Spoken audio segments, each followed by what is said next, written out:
A very warm welcome to the Gavel. I am Lanre Lasisi.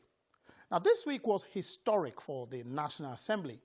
Now, I'm sure you regularly hear of protests organized by concerned citizens marching to the National Assembly. And yes, there has been one or two protests by legislative aides in the National Assembly. But have you heard of a protest by all the staff of the National Assembly? One that leads to the locking out of parliamentarians? Well, that is what played out during the week under review. And we have that and all the efforts that have been made to peacefully resolve the matter in our first report.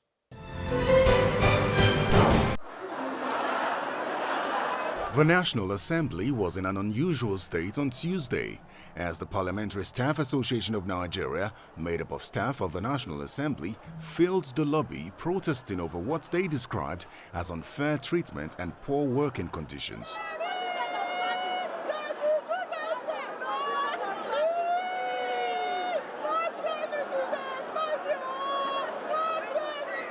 Some female staff blocked the entrance to the two chambers. Aggrieved staff displayed various placards expressing their anger and frustration. They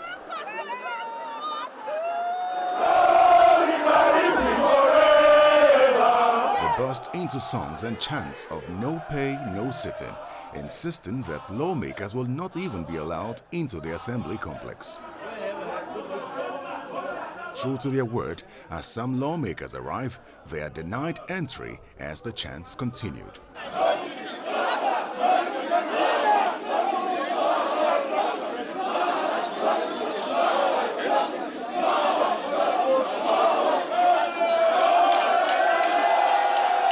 The crowd remains resolute in its stance and is not even moved by the presence of the Deputy Senate President, refusing to be addressed by him, prompting him to walk away in frustration. The chairman of the Parliamentary Staff Association of Nigeria insists that the process is peaceful. What we are doing presently is a peaceful picketing. It's a peaceful picketing and is a signal of warning to the leadership of National Assembly because of the myriad of problems that are militating against the welfare of our teaming staffs. Because we've written to them early this year, almost 8 months ago, and nothing seems to be happening. And you agree with me that they are almost on their way out of this place. Some leaders of the National Assembly plead with the protesting staff to allow for an amicable resolution. It is our assumption that the leadership of PASAN would have passed this information to its followership to allow the National Assembly chambers to operate from tomorrow, Wednesday, and of course through Thursday. We have also agreed that even the other major issues, like the reconstitution of the National Assembly Service Commission, would be achieved in the next 2 days or so before Friday runs out. Even the Senate President's attempt to address the crowd was met with resistance as the chants of no pay, no sitting continued.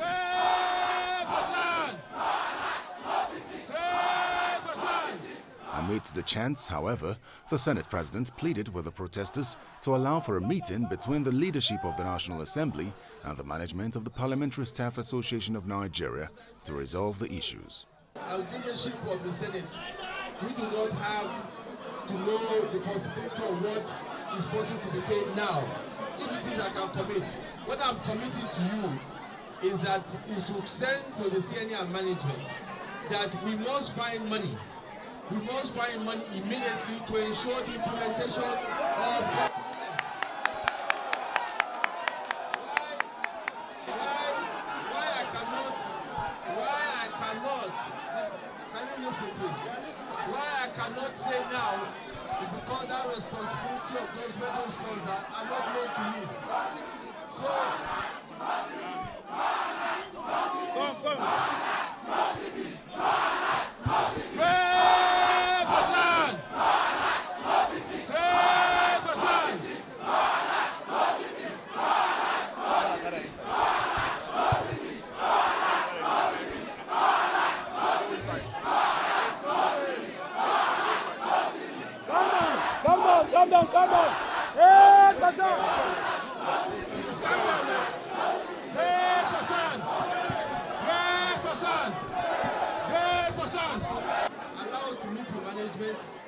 let us tell us in the interim where they can find money and pay you immediately. So allow us to meet the management. So allow us to meet the management. We can be management even today. We can be management today. But please let us meet the management. And then after we meet management, we can go back to you. The clerk of the National Assembly, who was the man in the eye of the workers' storm, explains the delay in implementing the new salary structure. There was an increase. We approved an increase payment for them, which was captured in the 2018 budget. But as it is today, it's a common knowledge about the level of implementation of the 2018 budget, especially the new addition to the National Assembly, which has not been implemented. And that's where we had hoped that that addition will be paid. So to the extent that the money is not released, there's no way we can affect the payment. I wrote to them. I don't know whether you've seen my response.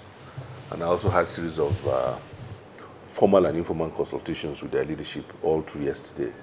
They bid to make them back out of what is clearly an act that is not in tune with even their own rules. In a statement he earlier released, the clerk puts the issue of non-release of promotion letters down to certain factors such as non-existent vacancies, suspicious career progression records, wrong effective dates of promotion, among others. A similar protest of a lesser magnitude was held on October the 9th when federal lawmakers resumed from their long break. This time, the protesters insist they are sticking to their guns. The motion say aye. Those against it say nay. 24 hours after the protest by the Parliamentary Staff Association of Nigeria prevented the National Assembly from sitting, the House of Representatives settles down to the business of the day, despite an apparently scanty chamber. A lawmaker raises a matter of urgent public importance tied to the incident of the previous day.